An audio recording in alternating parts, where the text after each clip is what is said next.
Good afternoon. My name is Steve Katz. I am a healthcare consultant that focuses on commercialization strategy for life sciences and healthcare companies. Our panel today will be speaking about investment and funding opportunities in healthcare. As Marty mentioned, we have a very broad, varied, and excellent panel, a broad level of expertise, so it should be an interesting conversation, and we're going to handle it segment by segment. The specific areas of opportunity that we're going to be discussing are ophthalmology, behavioral health, oncology, heart, lung, blood, and sleep disorders, and a variety of specific other opportunities that will arise in the conversation. I'm going to introduce the panel, one person at a time. They're going to give us a brief background, and then we're going to start that same sequence over again with a few questions for each panelist, and just go panelist by panelist. And if anyone has any interrelated questions, both from the audience or the panelists, let's feel free to proceed. Our first speaker will be James Murray. Thanks, Steve. So ExSight, my background is an attorney by training, and maybe you should use his and I'll get Tom. Hello? James Murray, my background is an attorney by training, work in asset management for the early part of my career, and then transitioned into venture capital when I met my business partners. ExSight Ventures is an early stage fund focused on the life sciences, particularly within ophthalmology, solving for the inherent high risk within life science at the early stages. We invest in drugs, devices, diagnostics, everything across and related to the eye. It doesn't mean exclusively the eye. It could be a platform technology with an indication in ophthalmology, and early stage broadly defined, everything from a seed first check-in to a modest Series B. And that's ExSight. We've invested in 13 companies to date, had a last exit to Novartis last summer. Happy to be here today. Thanks. Good. We'll do the questions after we introduce the panel. Our next speaker will be Shiv Bhavnani. A little bit of a background, please. Great. I'm Shiv Bhavnani. So I'm at Two Bridge Capital, and I lead the mental health investing there. Two Bridge Capital is a family office with a long history in healthcare operating. So basically, the company used to run nursing homes, post-acute care facilities, pharmacy, rehab, substance use clinics. And we have since pivoted to really investing in the digital health innovation landscape. I also run a company called GIMBHI, and we are a market research and consulting firm focused on behavioral health and behavioral health innovation. Excellent. Ladies, our next panelist is Brittany Connors. Hello, are you able to hear me, Steve? Yes. Okay, wonderful. Hi, everybody. My name is Brittany Connors. Hear you fine. Okay, great. I am with the National Cancer Institute SBIR Development Center. So our office funds small businesses in the US that are focused on treating, diagnosing, and preventing cancer. And we fund everything from therapeutics to diagnostics, devices, digital health, etc. My primary role is really connecting our portfolio companies with that potential, follow-on investment in strategic partnerships. So we provide funding as an office, but we also provide a lot of resources to help those early stage companies advance down the path of commercialization. So it's very nice to be here. Wish I was there in person. Just as good on the screen. Jain, Krotz, please. Okay, can you hear me? We hear you fine. Wonderful. Hi, Steve. Nice to meet everybody. And I'm sorry that I'm not there to collect my raffle winning. And I'm Jain Krotz. I am with the National Heart, Lung, and Blood Institute. I am with the office called Innovation and Commercialization Office, where we manage the small business program funded by the National Heart, Lung, and Blood Institute. And in my role as the entrepreneurship, partnership, and engagement lead, I would like to introduce our companies to investors and partners so that they get additional funding after the NIH-funded small business funding stage to continue their product development. And I'm with the NIH for about 3 years now. Prior to that, I was in the private sector where I was an entrepreneur myself. I led groups and technologies in the life science sector to different exit strategies. So I'm happy to have this opportunity to tell you more about our companies to this audience. Thank you. Thank you. Last but not least, to my immediate right. Thank you so much, Steve. My name is John Michael Cataldi. I'm the co-managing partner for the Native American Venture Fund. We specialize in tribally based portfolios in leveraging tribal sovereignty for the embedment for the economic development for tribal nations. It's important to also say we don't take money directly from tribes. We actually bring outside capital utilizing tribal sovereignty, set-asides, abilities for grants for the embedment of the tribal nation, employment, and in our healthcare benefit or our healthcare portfolio for the broadening of the portfolio itself. Myself, I was the prior CEO for the Seminole Tribe of Florida. I'm the current interim CEO of a portfolio company called Clear Health Pass. And our entire business focus is on ESG initiatives for economic development. Excellent. And you're also an attorney by training. I will never practice, went to law school, but I will not take, I cannot be part of that fine curriculum, too much work. Marty, most people never want to admit that once they've moved along in their career. It's something they want to hide. Yeah. My background is, as I said earlier, I'm a healthcare consultant and I focus on commercialization strategy. I work with early and intermediate stage companies to develop commercialization strategy, regulatory, marketing strategy, and related. We raise capital. I sit on those boards as well as sitting on other more mature company boards. I've been on close to 30 boards to date, chaired numerous committees, and been involved in all aspects of healthcare for the last 39 to 40 years. Our first speaker again is James. And James, our first question is, what inspired you and your partners to start a firm focused on investing in early stage ophthalmology companies? It's a great question. And just out of the gate, I was a total skeptic on whether or not this would be a fund strategy 10 years ago, and whether or not it was worth spending our time. But my two partners are retina surgeons, and for them, it was very practical extension of their careers, right? They can only do so many surgeries in a week, see so many patients in a day, and they wanted to have an impact and use their expertise beyond that.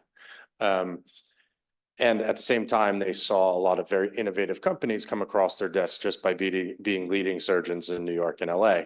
But they really couldn't scale those investment efforts. Maybe they make an investment, an angel investment or two a year, and they didn't have the capability to analyze the financial components of it, right? And so that's kind of the boring side that I brought to the table.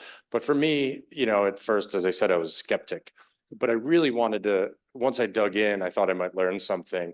And what I realized and what you look for in markets and investing is inefficiencies, right?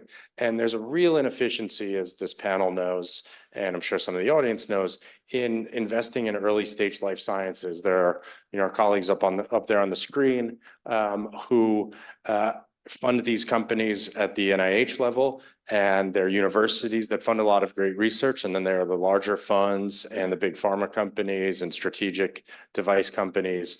But really, that early stage is often very overlooked, Steve, as I'm sure you know.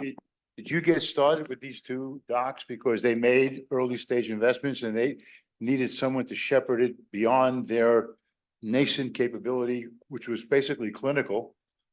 Yeah, funny enough, my one partner here in New York who recruited our partner in LA went out there to recruit him, and we just met by chance. And I was going into VC, transitioning my career that way from my past, and I met him, and he said, ophthalmology is really interesting, you should look at it. And then he went to recruit our partner for us in LA, and he said, before you pitch me on this, I want to show you a company I just invested in. And that became one of our first portfolio companies, Next Generation Diagnostics. The table was a bit set for you with these two opportunities and you grew it from there. Exactly right. Terrific. Exactly. So question, what should this audience care about ophthalmology and eye care as an investment? What's novel? What's distinctive? What's differentiated? Big upside? Well, we all like to see, and as everyone knows, we're going to live much longer than previous generations. Comes in handy. Yeah, yeah, exactly. But what's the quality of life if our eyes give out on us, right? So you have massive macro trends that underpin kind of the demand for eye care. Growing global middle class, you need the doctors to serve them or technologies to serve them as they demand better access to eye care. You have an explosion of myopia globally. That's particularly pronounced in Asian countries. And more broadly, you have an aging global population as well as diabetic explosion globally, right? And so all of those things drive the need for access to eye care. Diabetic conditions affect the retina and. Exactly right. Exactly right. Innovation is crazy in this space. And that's what brought me to it, right? The eye, it turns out, is a very unique area to prove out some of the innovations that we see. So Spark Therapeutics was acquired by Roche, the first gene therapy, $4.9 billion. And so the eye is a good proving ground for emerging technologies, whether it's gene therapies, surgical robotics, we're invested in. Big generation, exactly. So this last year, geographic atrophy, dry AMD, previously there wasn't a treatment for. There's a treatment for the smaller wet AMD. It's a $12 billion a year market. And this is a much bigger market. And the first two entrants into the field have moderate efficacy. So there's a lot of room for improvement.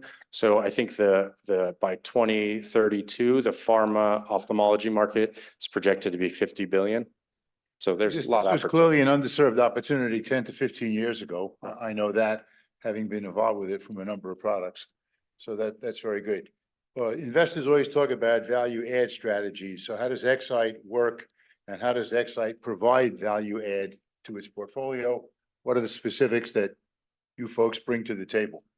Yeah, sure. I heard one of the panelists on the venture panel earlier talk about being an advisory business, right? It's easy to write that check, but it's really the support that you can provide after the fact. And in our case before, we typically work with companies, even that we don't invest in, for 12 to 24 months before that first check, because they're going from, having some grants to being investable. And that turns on what are those next milestones, because our checks are small. We need to make sure that they fund those next milestones, right? And to the point at which either a strategic is interested, or one of the big pharma VCs, life science VCs will become interested. So it's really about working with them, and obviously having two retina physicians, surgeons as partners that see the entirety of the emerging company ophthalmology ecosystem really helps. The counterparts rely on expert networks to call them up, which they've been, but they can't possibly know the 24 companies and technologies that are trying to solve for sustained release technology. So, we provide financing input. That's my background, right? What are you looking at? How do you build a syndicate? Some of the earlier panelists talked about the cap table, right? Who are the right people that you want on that cap table? Who can continue to fund the companies? And then beyond that, helping with the clinical development plan, preclinical testing, as well as regulatory. So like any early stage technology transaction, we meet benchmarks, milestones to bump valuation to get to the next round. And I take it that you're very much in the same milieu and you operate the same way. Absolutely. So we want to come in and invest in capital efficient companies that are going to prove that next point in a very clear and defined way. And we work with other investors very closely that like to come in at a later stage once they've de-risked the asset somewhat and are happy to pay up for that, right? So we come in relying on our expertise at very attractive valuations, clearly define those next milestones, work with syndicate partners in getting funding and the expertise around the table to accomplish those milestones, and then, work with the larger funding partners. Excellent. Just a last question for you. How does AI, robotics, gene therapies, and those general hot areas in healthcare today impact you? Do they create further opportunities? Are they narrowing opportunities? How are you impacted by developments in those emerging spots? I think they're just creating opportunities, right? Surgical robotics is highly reliant on AI and learning from the process of doing surgeries repeatedly, right? And so that's just one particular area. As you look at some of the larger attempts to standardize and use AI and machine learning and diagnosis, of various eye conditions, you need better technologies, you need data standardization. So it's really looking at the emerging technologies and looking at how the eye is a good proving ground to bring them, at certain nexus points, right? So surgical robotics is relying on AI. Drug development is increasingly looking to AI to help find better targets. So all of those things are those emerging I think technologies. that, come to forgive bear me in for AI. interjecting, I think drug development is making a massive and precipitous shift as a result of AI. It's just overtaking the process. It's speeding up the process. It's cutting expenditures. I think it's a massive big plus for drug development, clinical testings, preclinical, so on and so forth. Absolutely. I mean, for me as a layperson coming to this business, 10, 15 years ago, I couldn't believe the amount of inefficiency and the timelines that it took, right? Science takes a long time. Biology is very esoteric and idiosyncratic. So these things take a long time to prove out. So to the extent we can rely on and utilize AI's capabilities to help facilitate and expedite those processes, Yeah. the better for everyone. The FDA is catching up to that pretty quickly on this go around, as opposed to the FDA taking a very long time to catch up to these things. Listen, thank you for your comments. We're going to shift over to our other panelists, and feel free to chime in as the conversations may be relevant. Shiv, your turn. Great. What are the behavioral health innovation space? Why has the behavioral health innovation space grown so significantly of recent? Got it. I mean, it's a good question. So when people think of mental health, probably think of depression, anxiety. You might think of Talkspace or some of these, telehealth companies that have popped up in the last 10 years. But really the reason why there's been so much innovation is this fundamental gap in the supply and the demand. So basically, there are not enough clinicians in the US to take care of all the people who have mental health issues. So when that happened, you started to see some tech companies pop up to say, okay, well, we can help kind of reduce that gap. But when the pandemic hit, the gap basically got much, much wider. So you saw rates of anxiety and depression just skyrocketing. So there was already this gap, and that got much wider. So to really, lessen that gap, there were tech companies that popped in to say, okay, we could do some telehealth here, or we could provide a chatbot. And then, venture funders came in and actually funded the growth of these companies. So that's why it's grown so much. This area as well has been very underserved for the prior 10 to 15 years, coming into its own in the last 10 to 15 years. And as you very correctly identify, has had a rapid forward movement with the post-pandemic situation that has been created, as you so very, very well described. Yeah. The next question would be, what are the latest trends and developments in behavioral health? Are there trends? Are there development pathways, directions? Yeah. So, I mean, you could look at the mental health space. It's very wide. On one hand, you have people just getting therapy. On the other side of severity, you have, psychiatric hospitals. But here are some of the trends that I'm personally focused on right now.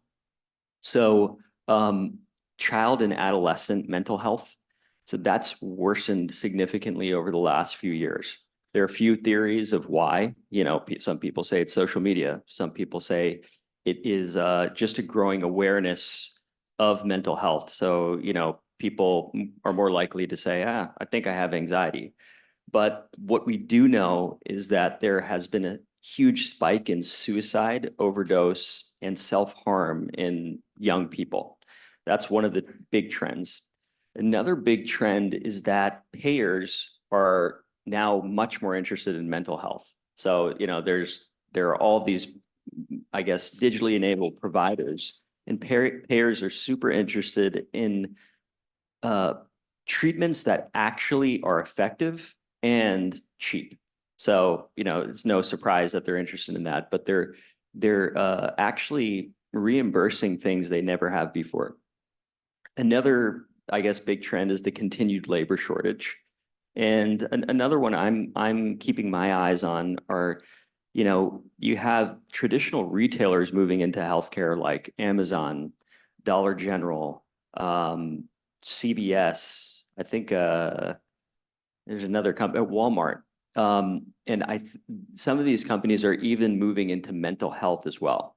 So those are just some of the trends that I pay attention to. Have you seen the labor short, sorry, Steve, have you seen the labor shortage exacerbate post-pandemic? From the numbers I've seen, it's actually gotten better in some areas. However, there's still some areas which are, have huge shortages, such as like rural areas. And it's, I guess there are still shortages among certain populations and like, I guess specific mental health disorders, like eating disorders, for example. Shortages have actually increased. So. A follow-on question to that. During the pandemic, were those mental health conditions already there, but yet from the isolationism, what have you, they just increased to become more pronounced, then more identified?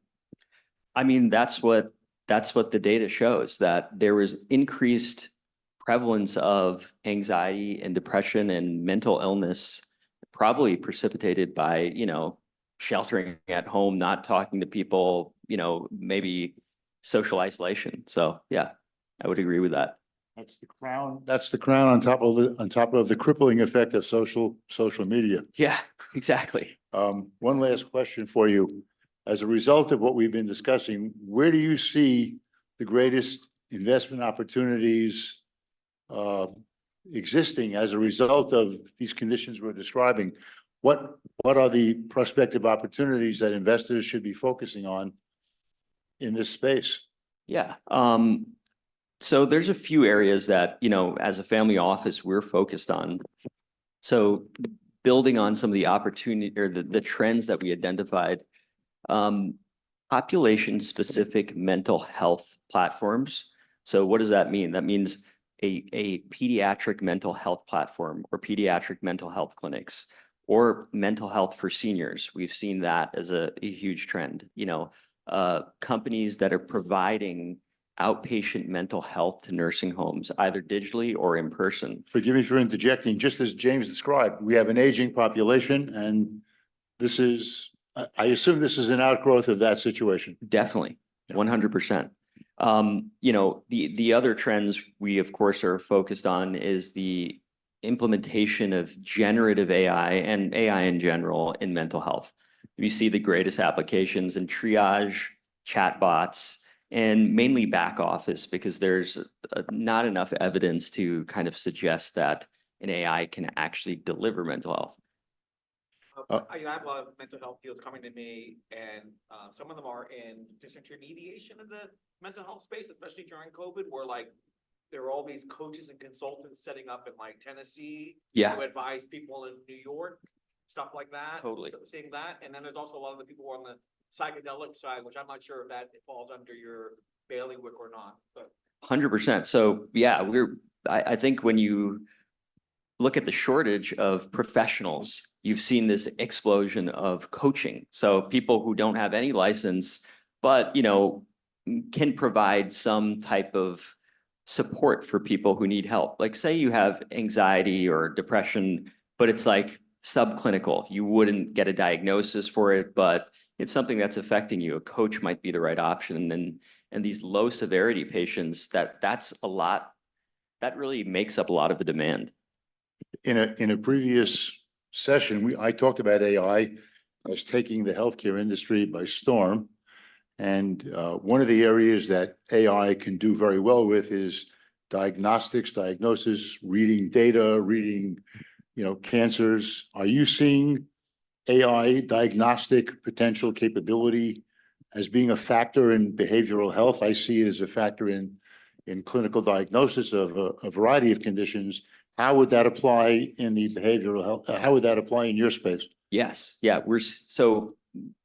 We're seeing AI implemented more on the diagnostic side than on the actual delivering treatment. So instead of a chatbot giving you therapy, we're seeing more success with companies that are using AI to say, this looks like bipolar, and this type of medication would work really well with this specific person. So what people refer to as precision psychiatry.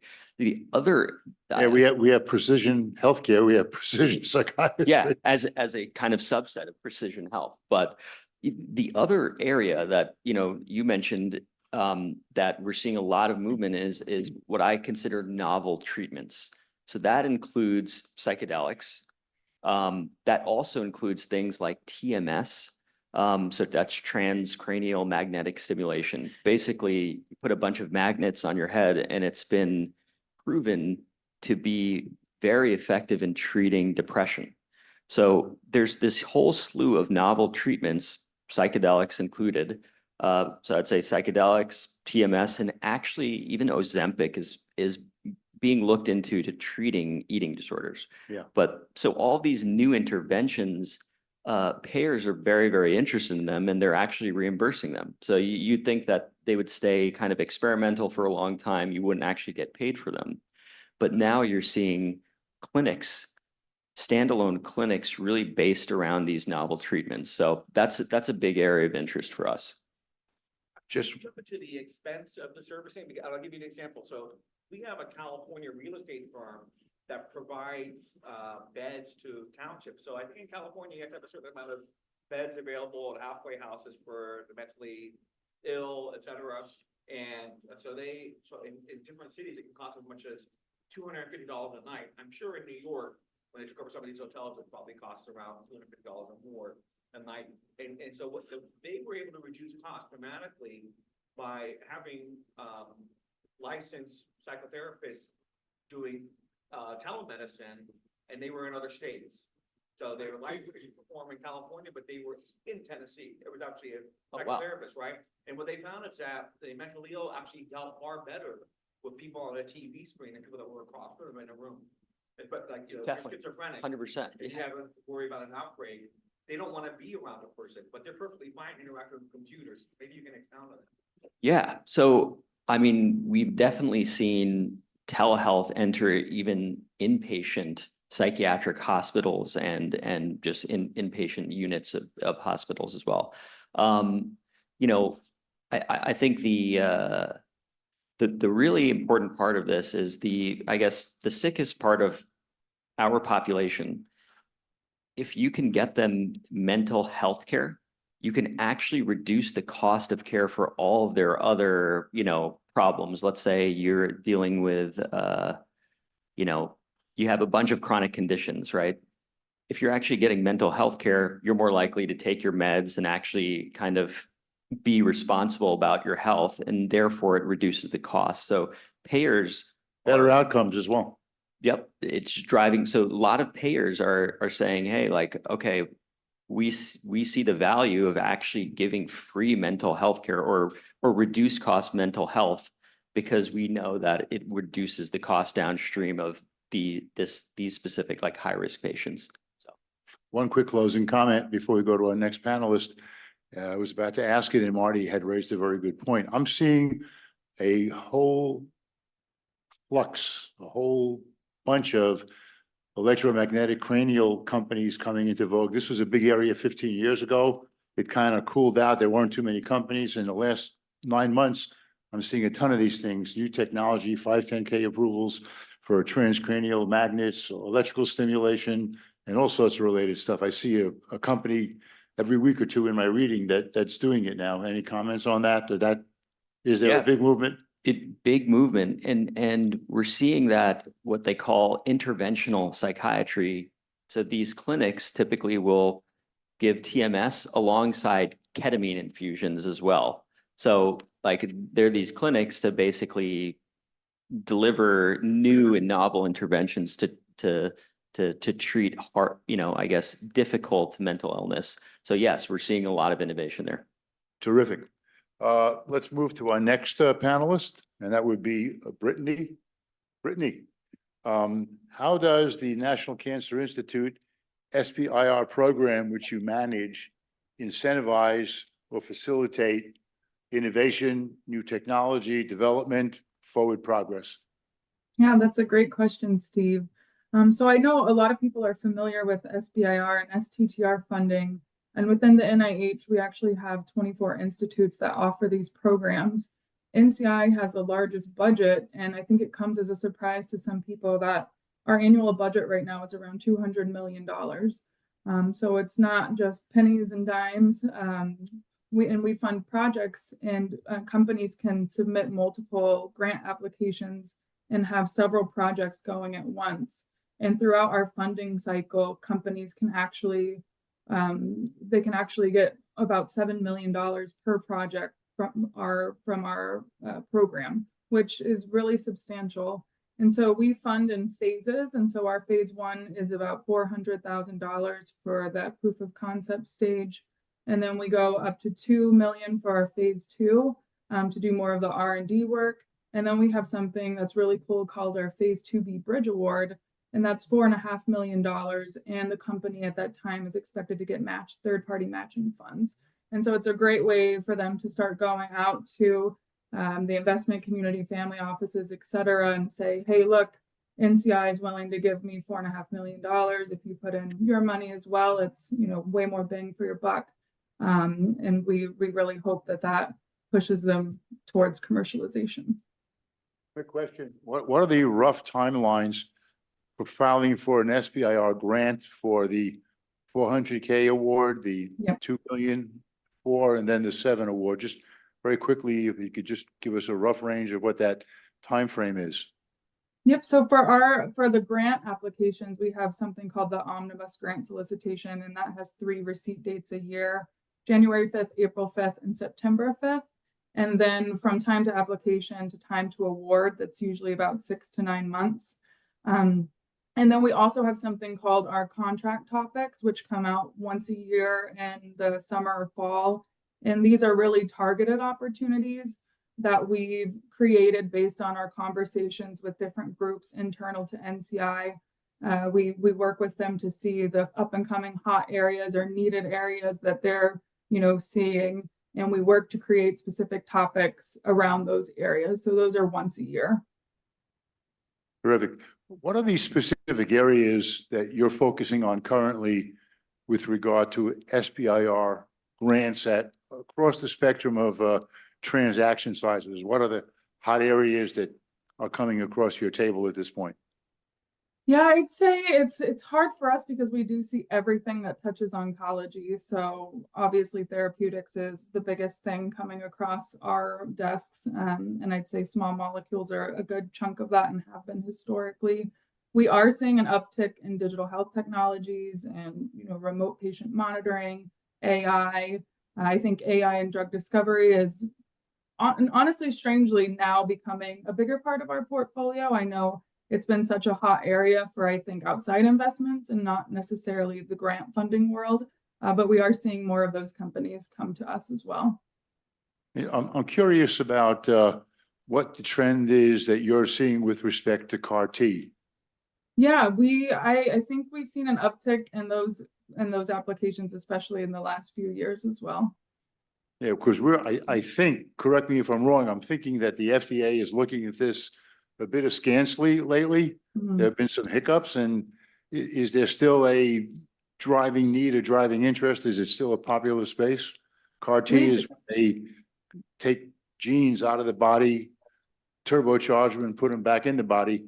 Is that still a hot area, or is that coming under greater FDA scrutiny, reducing its level of interest? No, I think that's interesting. We're absolutely seeing a steady number of applications from such companies, but when you go to peer review and, you know, the review comments coming out of these applications, we are seeing a little bit more scrutiny based on those FDA trends. Okay. How close does NIH work with FDA? Pardon me? What is the relationship? How close do they work together? I'm going to take a quick answer to that. Maybe you should answer that first. Yeah, I don't The question is, Marty is asking, what is the coordination and interrelationship between FDA and NIH in terms of grant funding?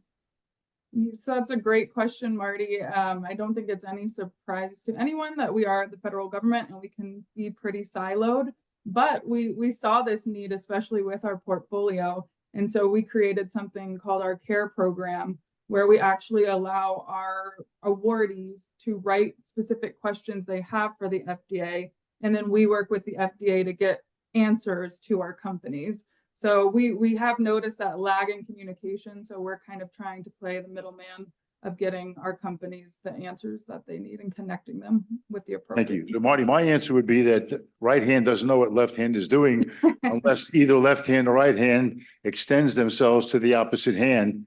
That's been my experience with this kind of thing. I don't know if that, so when a guy like you gets involved with something, you may intervene and say, well, let's get over to the FDA. Let's see what they have to say. Let's have an informal meeting. There are protocols of what you have to submit for these kinds of things. So, my view is unless right hand takes the initiative and makes the effort to reach across the table, these guys are all mutually exclusive and they could be on Mars and Venus as far as I'm concerned. That's been my experience. Okay, can I ask a question from a standpoint of hierarchy? Are you under HHS or is, okay. And so out of the master HHS budget, it goes down to NIH and other government agencies for the grants and set asides. Yes, and our SBIR funds. Wishful thinking, my friend. I was just saying. It's all Ish. congressionally mandated. So every year we have to get a budget approved by Congress. So we're still waiting for fiscal year 24 budget, which I don't think surprises anybody. Last question for you. If interested attendees or companies want to work with you both on funding and exploring collaborations and related relationships, how does one do that? What should be the focus and perspective in such an instance? I think for this audience, the program that I run and spend a lot of my time on is our Investor Initiatives program. So every year I recruit a panel of about 70 third-party investors and strategics to come in and help me review our portfolio. And this is a portfolio of awardees that we're currently funding and even awardees that we've funded within the past few years. And so I match the applications that we receive from eligible companies to reviewers with potential actual interest in those companies. The reviewers give a lot of great feedback and comments and scores. And out of this process, we select about 40 companies as our showcase companies that we then send out to big industry events like Bio, Resi, Precision Medicine World Conference, et cetera, to go and pitch. We help them with networking. We'll make introductions when we can.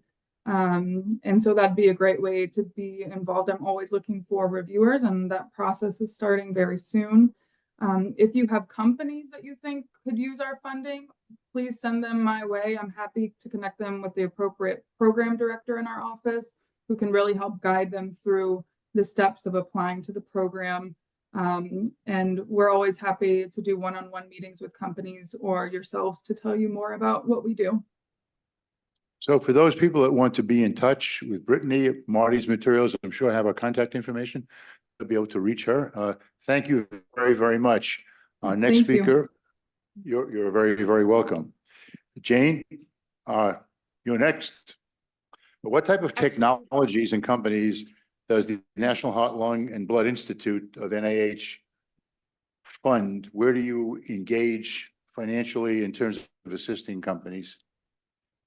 Absolutely. Thanks, Steve, for that question. So as Brittany mentioned, National Cancer Institute focuses on oncology-related areas. And as Brittany also said, that we have 24 of our institutes and centers participate in the small business program.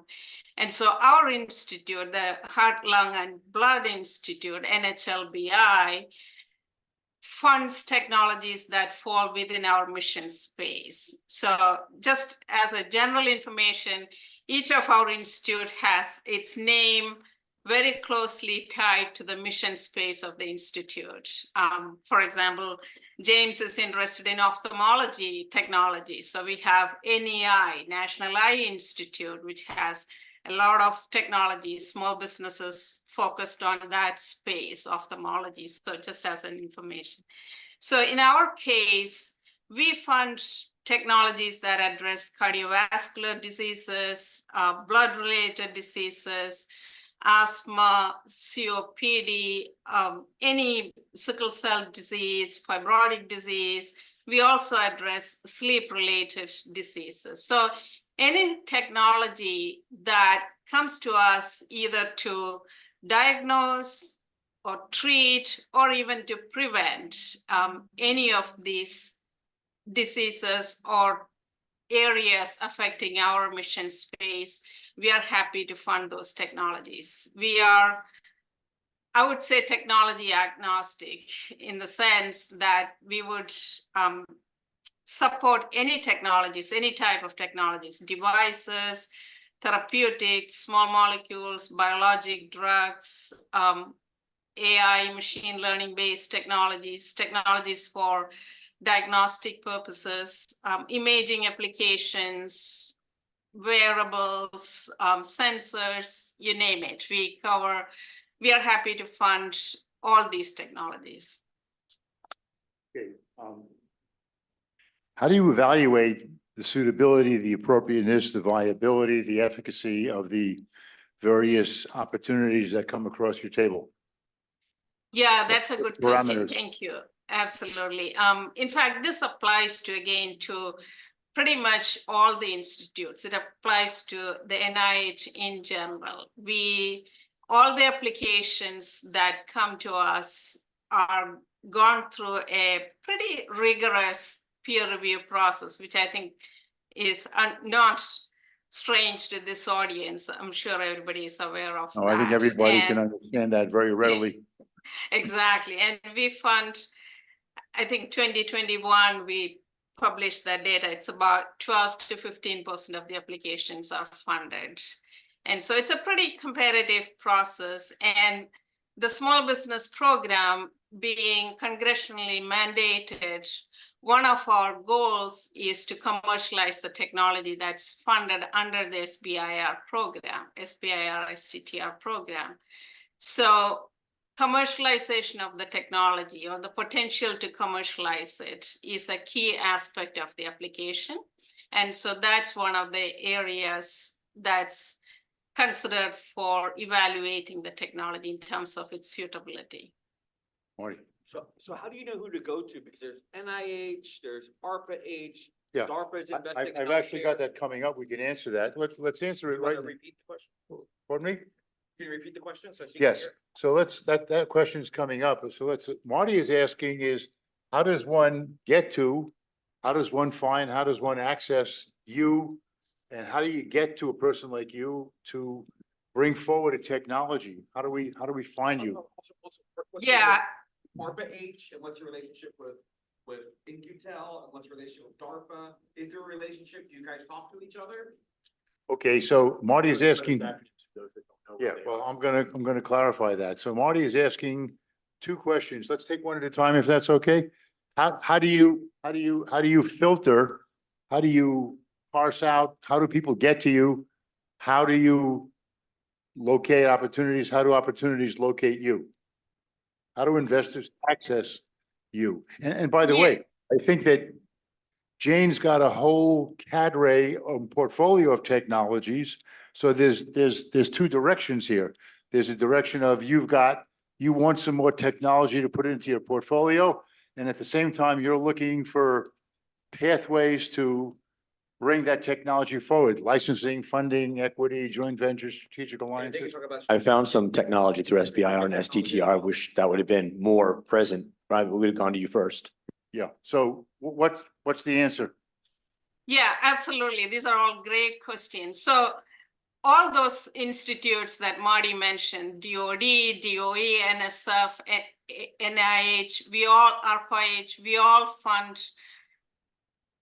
small business applications, small business programs. And the difference is, for example, if you have basic science, you would go to NSF. Engineering, science, NSF is your agency. If you are So let me just clarify that to the audience. NSF is the National Science Foundation. NIH is the National Institute of Health. And I think what Jane is saying is the flavor of the technology is what determines which government agency it goes to. So if we bring you product A and it belongs down the street, will you tell them, go down the street? Definitely. That's what you're asking, right? Well, that and Yes, that's not what I'm asking. Or if they looked at it before, and is it worthwhile for them to jump? Do two agencies ever fund the same deal? Okay, do agencies collaborate and provide mutual funding, next stage funding, all these things? Does that exist within the government bureaucracy? We do have some programs where we co-fund with other agencies, It is a NSF, for bureaucracy. example. But we do talk to each other, and any technology related to life science, you would come to NIH or ARPA-H, for example. ARPA-H is new, it's a different business model, but NIH, and even within NIH, I think you asked a key point, how do we find, who do you go to, what's the best way? So for example, we have 24 institutes that fund small business programs. And the best way is we have a website called SEED, the abbreviation is SEED, Small Business Entrepreneurial Development, SEED, Small Business Entrepreneurial Education Development Group. And that's a centralized division for all NIH. You can go to their website and that will provide you with how to find the right institute for the technology that you're looking at. And that, trust me, it's one of the biggest challenges that we often hear from outsiders. But we have program officers available, ready to speak with you anytime. So yeah, thanks, Brittany. Brittany actually put the link in the chat. That's a perfect place to find which institute to go to for the technology that you're working with. And Oh, please, good. yeah, and I just wanted to add that as Steve mentioned, we have a portfolio of companies. We fund, as Brittany said, at various stages, starting from a very early stage all the way up to commercialization. But we are also always interested in bringing new technologies into our space. So if you are aware of companies working with technologies that could use SBIR funding, let us know, reach out to us. And from our point of view, the portfolio we are working with, we are happy to share that portfolio with investors, family offices. So in my case, for the cardiovascular related devices or other therapeutic areas that you are interested in, please, you have my contact information, reach out to us. For the sake of clarity, Marty raises the question, but I believe it came up in our discussions. You've got both ends of this transaction. I think we're constantly looking for new transactions to put into the pipeline to promote development, but you've also got portfolio opportunities that need strategic funding, big pharma, a venture fund, hedge funds, well, maybe not a hedge fund, but a venture fund, a corporate licensee or whatever the case is. Would that be accurate? Absolutely. In fact, that's an absolutely important point because in our case, for example, National Heart, Lung, and Blood Institute, when the technologies, some of the technologies that come to us are at very early stage. And as James brought up in an earlier discussion, some of these technologies are not equipped to address the questions of who is going to pay for it? What is the reimbursement strategy? What's the regulatory strategy? Not ready for prime time, as they say in the business. Exactly. So we have our office, Innovation and Commercialization Office, is structured to provide that additional expertise to our funded companies so that they are well positioned by the time they are in front of investors to talk with you for the next stage of funding. And how do we do that? We have a group of entrepreneurs. Before you explain that, please forgive me. Well, I think you're going to go into my next question. Before you say that, we have a question on the floor here. There are a number of factors affecting healthcare, the cost of healthcare, aging of the population.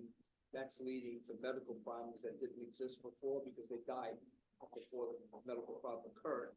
You have the increase in the number of people. So the cost factors are going up. Are we looking at a possibility that we're going to have to deal with rationing of healthcare? And if not, why not, or how do you avoid it?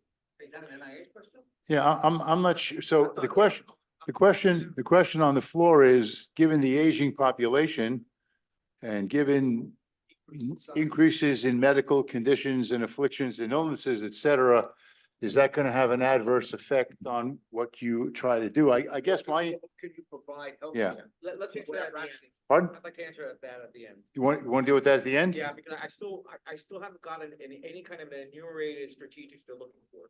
I'm looking for them to say, we're looking for this, that, and that. Right, so like in my case, Steve, you'd say, are you looking at wet AMD, dry AMD, glaucoma? So particularly within the NIH strategics, are there anything that's of interest? Is that the question? So I guess, I have like a great company came to me for macular degeneration, and they have a, what do you call a contact lens that you implant into the eye that's organic, so it doesn't get rejected, right? So are you looking for that, right? So I'm asking for, in 2 or 3 examples of strategic technologies that NIH is looking for today. so Marty, I think if I can speak for the two panelists briefly to give you an answer, I think that the situation that they have is a little bit different than the situations that are here and your upcoming situation. Their charter is extremely broad. Their charter is to promote spending, and their charter is to fund early stage development that may or may not be worthy of their attention commercially. Would that be a fair summary of it? It is, and I also have something to add for NCI specifically. We, NCI's mission, and we're really aware of the lack of new technologies, specifically in rare and pediatric cancers. So we've actually created a new kind of pre-SBIR award for out of the box, really, really novel ideas for these spaces. For the application, you don't really have to include any data if you don't have it. And the application is much shorter, and if awarded, you can request up to $300,000. And so that's really to help these really important technologies get into the pipeline, where we can hopefully further fund those. That's a big thing we're focused on right now. So Sonalosense, their pediatric brain cancer treatment. We talked about it yesterday. Sonalosense? Right. Why don't you phrase the question? Please just grab the mic and phrase it to him directly. Did you talk to Mark D'Souza from Sonalosense, which has a pediatric brain cancer treatment? I am not positive if we have. I can ask someone in our office named William Baza runs that program, so I can ask him. They got sick. No, have they received that yet? I don't think they've received it yet. They're in process of getting $60 million in funding from ARPA-H. Okay. So they have a Not they have a sound wave based treatment of cancer that's non-invasive and doesn't use chemotherapy. Does it use chemotherapy? No, yeah. Okay. Yeah, I would love to. talk Okay, to him. so Jane, very last question, and we touched on it. What other resources and expertise and capabilities does your group provide? Beyond Yeah. beyond two-way movement of transactions? Absolutely. In fact, as I briefly alluded to earlier, we have a group But of. I interrupted you, of course, because Marty interrupted some very good questions. No problem. This is great discussion. We have a group of entrepreneurs and residents who are experts from the private sector, and they have joined NIH as EIRs. They work with us on a regular basis, and they bring key expertise in areas. For example, we have an IP expert, we have a regulatory expert, we have a health economics and reimbursement expert. Another person is a clinical trial expert. So these are all folks who work with our companies and provide them the tailored support they need for their program at the stage they are. Very vertical, all the accessories. Exactly. And together, this team, we also have an investor in residence. And so this team together meets with our companies on a regular basis, one-on-one consulting or in group sessions, provide them with all the necessary expertise they need to check the boxes. And for example, one of the things we do is how to go in front of investors and pitch your technology. And also we introduce these companies to investors and other capital of entities. And that's why this group is really important for us. So thank you for giving us the opportunity to be part of here. Yes. Do they consider forming an executive committee with a family office network like ours that can help guide them on what investors? No, they bring in all that expertise on their own. They've got thousands of panelists and experts and consultants. Who? She says they have 70. But they've got 70, but the whole government must have thousands. Talking about that sector, this particular group, would they have an interest in forming an alliance? I think you got to bring the opportunity forward. I'm sure they do. Would you be interested in forming an alliance with IvyFON concerning, bringing, executive action and understanding of your particular space for portfolio companies or for investment or commercial So we could commercialization? We could bring 50 family offices to Washington. All in one That day, would, separately. we would very much be interested in that because commercialization is a statutory goal of SBIR program. So naturally, there is that interest in who can help us to help our companies advance to the next stage. I think that's, Brittany, I don't know what you think, but from my perspective, I think it's a very welcome I agree. gesture, and thank you for that. So Marty wants me to keep this short and sweet. So Marty, take up your questions with our after the meeting because we have one more speaker. We have one more speaker. Okay. Thank you for a comprehensive discussion and thank you for seriously for illuminating, emphasizing, and lighting up some important points. And I think there's some potential follow-up to be had. So tell us, John, what NAVI does and tell us what NAVI is because you don't like acronyms. That's true. The Native American Venture Fund actually came post my position as a CEO of the Seminole Tribe of Florida. They had an economic development arm, and the Seminoles were truly blessed. They generate billions of dollars in revenues. They have a global presence from the largest cattle operation, the genomics operation, to their own little Seminole Air Force. I mean, and not to mention the Hard Rock Hotel, cafes, and all the other things that they're known for. I became an emissary in working with other Native American tribes and with the Seminoles. And what I discovered, just as in today's world, that all things, all people are not necessarily created equal from an economic social status. And I went on to reservations that had 95% plus unemployment rate, had a 60 to 80% substance abuse rate, diabetes in Native America in those rural communities, lung cancer, chronic conditions is 5 to 7 times greater than anywhere else in the country.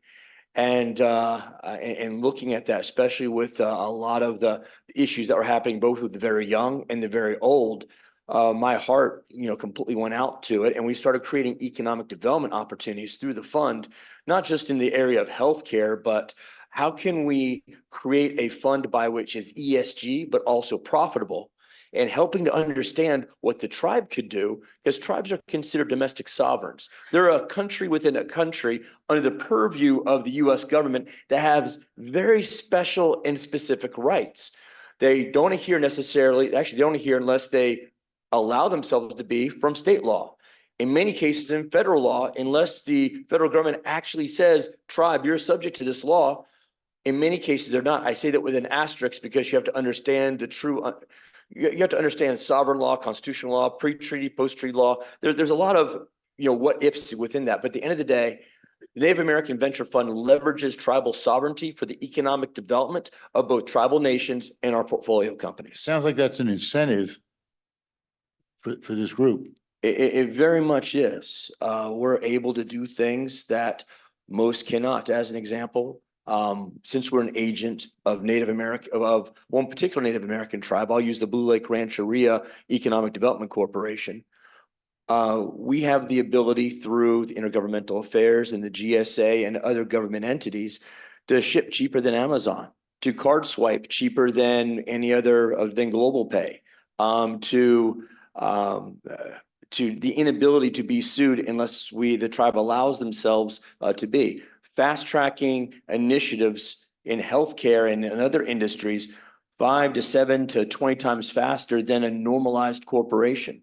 And because of the caretaking relationship with the federal government, if there's a panel, for example, there's a upcoming panel that we're hoping to participate in the near future. Actually, we're going to be participating in the near future with several government regulators, because they can't leave the tribe out of the loop when it comes to creating new laws that may or may affect their tribal sovereignty and or their economic development. And based upon in 2014, there was some significant case precedent that redefined the boundaries of a Native American tribe. A tribe is no longer bound to the borders of its reservation, but to wherever the tribe has an economic interest within the United States.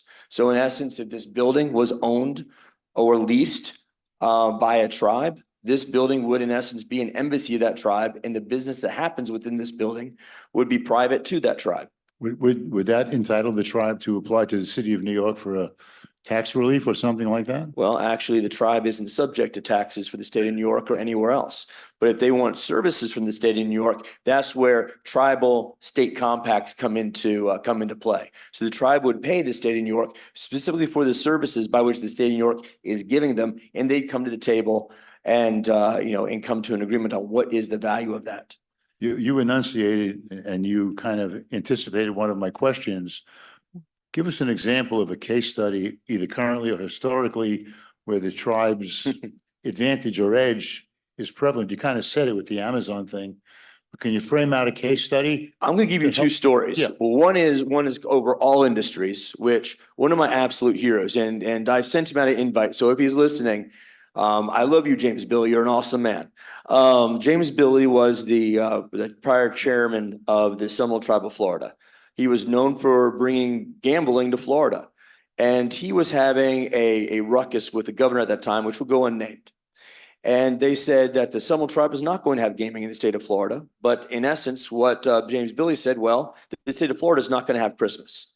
And what he did, because the interstate runs right through the tribal reservation, I believe, and I saw some pictures of this. I don't know if the complete depth of it, but he lined, I believe, was 45 semis on one side of the road and 45 semis on the other side of the road, and they were about to cut off the reservation or cut off the interstate from the north-south entry of people coming into the state of Florida.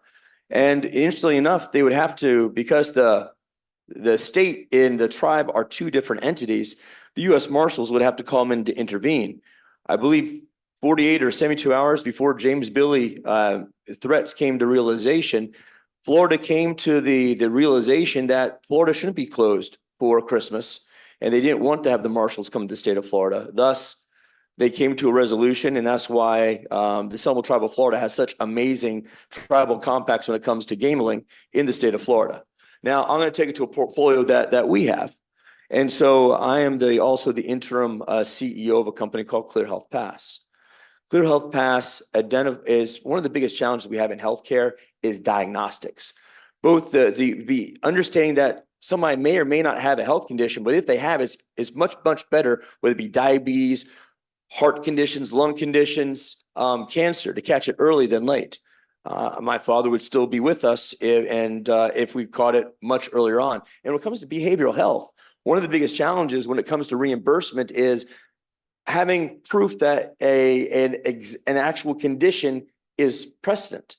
And when it actually materializes, and I could say this as a veteran, when PTS or serious PTSD comes into play, the suicide rate goes dramatically up. But every day, actually every hour, there's 22 veterans taking their lives.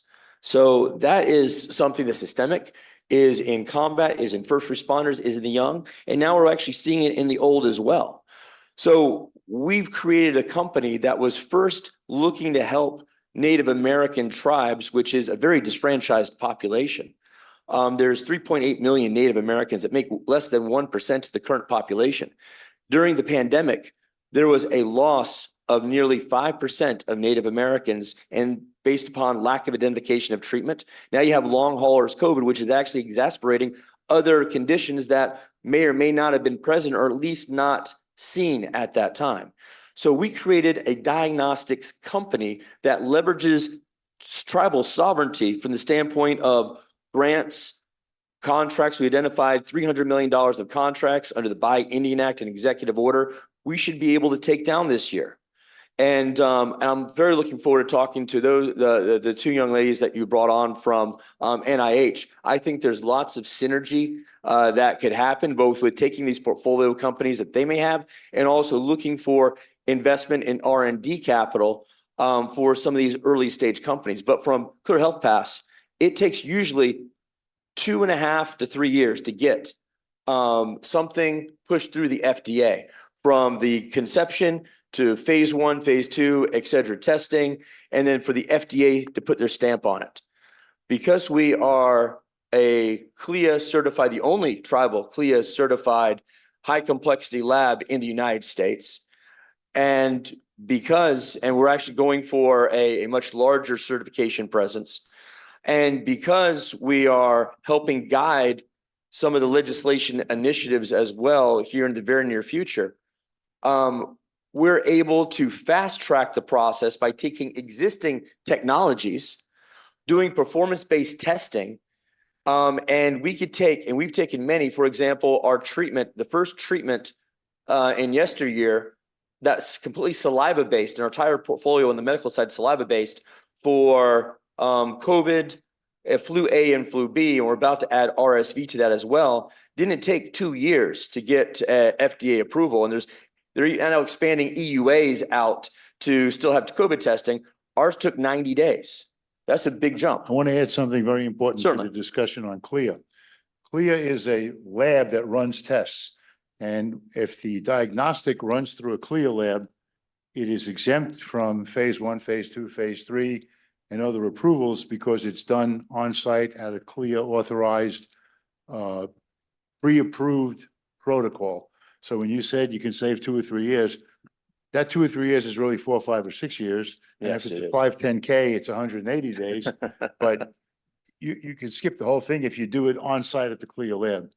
That's absolutely true. Yeah, but anyway, bring that to conclusion, because I want to ask you a related question that Of you're course. leading up to about. And last ROI. when it comes to telehealth and healthcare, the one shortfall of telehealth and online mental health, and even when it comes to optometry is, and ironically, saliva, we've already run various diagnostic testing and analytics, and AI has been very helpful of identifying over 101 conditions. We're focused on 5. Cancer, STDs, STIs, UTIs, heart, and there's something very special coming up that I'm not supposed to be talking about, but we'll be making an amazing release on it here in the near future. But rural health is a big deal, and so because our lab will has and will continue to have not just a lab director, and there's lots of credentialed lab director, but also medical directors as well, we're able to ship out saliva-based diagnostic tests, whether to be point of care or to the individual to have it coming back to the CLIA lab. We diagnose the biomarkers that are there, but it's really the healthcare professionals that say, oh, biomarker A, B, C, D, E, F, what have you, is indicative of this condition. Now they could actually prescribe treatment based upon the types of testing that we're doing. So that's that last mile of telehealth, psychological services, optometry, what have you, remotely. That's very valuable. And the way the CLIA lab works is if you bring the sample back to the CLIA lab, that you get from the physician population, you circumnavigate a complex regulatory approval process. And we have 30,000 drop-off locations now through our partnership with FedEx, and God several bless. more on the way. So that brings Can you me remind to me what the company's called? Yeah. There used to be a hedge fund called Stark Investments that had a $500 million fund just for Native American tribes, where they would arbitrage opportunities from a taxation and regulatory point of view, but there might be the same kind of arbitrage opportunities in healthcare. Yeah, my question goes a little bit to that point, Marty. So my question, look, you're asking extremely perceptive questions and very relevant questions. So my question to you is, if somebody makes an investment in your fund, is it a realistic expectation or perspective to have that the ROI could be better, the exit for the company, for the transaction could be better? Because there are some significant innate advantages, and you've done a great job of clarifying that, that could make the return on a venture investment very significant, maybe shorter in years than the typical 10 or 15-year fund arrangement, and the ROI could be even bigger. Is that reality? That's not just reality, but that's been an earmark in our prior successes. We are looking, or my goal is within 36 to 48 months, more toward to the 36 months, for some degree of public offering.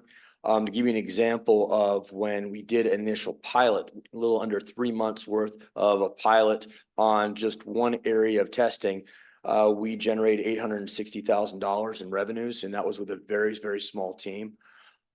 We've been able to bring a lot of IP to the table and a fully functional lab operation people. We are in our lab in the past has identified with some amazing people when initially Omicron within the United States. So we have an amazing group of folks. But going into your question further, we look at a lot of companies having evaluations based upon the potential of what they could bring to the table. Oh, why they have all this IP, or they're using, I hate using buzzwords, we have AI plus government set-asides plus all these other cool things.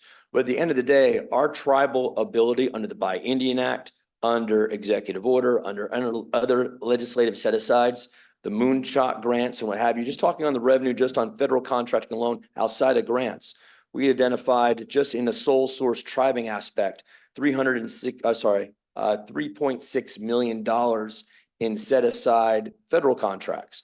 Now, are we focused only on federal contracts? No. Federal contracts we're looking at and that's we're looking to be able to earmark that just for this year, being to actualize that revenue with over the next 3.5 years. Also, the elder population is a big target. And very shortly, we're going to have north of 60+% of the population in the next 3 to 5 years being elderly. Not when I say elderly, I just got my AARP card in the mail. So elderly is a very subjective, but that these be able to understand preemptive conditions is going to increase longevity. And the vertical markets for drug discovery, importation, therapeutics is vast. So I would say that just from some of the competitors out there, just from an example, I know I don't want to run long, but one example is Cologuard. And with Cologuard, you get something in the mail, you literally, I don't want to use the word poop in a bucket, but that's pretty much what you do. You play a chemistry set with the excrement, and then you send it back in the lab. This company IPO'd within the first 12 months had a value of over $1 billion plus. They did over $2.85 billion just this last year, and they're earmarked for $4 billion are estimating in 2027. We're looking at, let's just call it similar markets, but using a saliva stick versus all the other rigmarole. So the valuation of that in comparison is vast. And I know that we're going to hit our numbers, especially with the amazing team that we have. And family and fund offices supporting both the fund and the underlying ventures. And I'm also happy if I can make it, I know this is very preliminary. We're talking about a relaunch of the NAVF fund, Fund 3. And I'm hoping to have and begging Mr. Marty to play a role in that as a GP hybrid or otherwise, which hopefully we'll be talking about soon after this conference. So just throwing it out there to get him on the spot in front of all this. And finishing off, we give a round of applause to Mr. Marty for putting all this together. This has been, if I'm not kissing your butt now to be a part of this, I'm just saying. Well, very complimentary and well-deserved, obviously. And thank you for a very, very enlightening discussion. And thank you. Are there any questions before we sign off on this? Okay. Thank you, everyone, for your time.